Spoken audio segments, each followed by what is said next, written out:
So here we have it, the most important boat that we have made so far, because this is my fishing boat.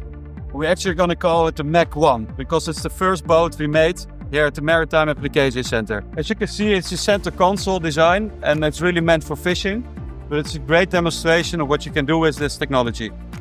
The boat was printed over the weekend, so I started it on Friday and it was done on Monday. The outfitting took me a lot longer than the actual production of the boat hull.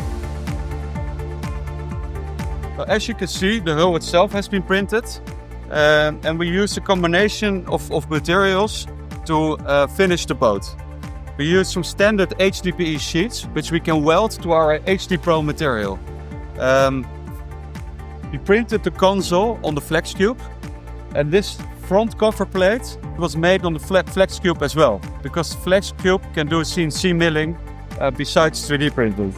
So this allows you to combine technologies and combine materials in order to get a result which really, in my opinion, looks really nice and is going to be a lot of fun underwater using for fishing. So this boat was printed over the weekend. The weight of the hull was 820 kilograms, printed in HDPro. So that's actually 10% lighter than a comparable fiberglass boat. We believe that in the future we can optimize this even further.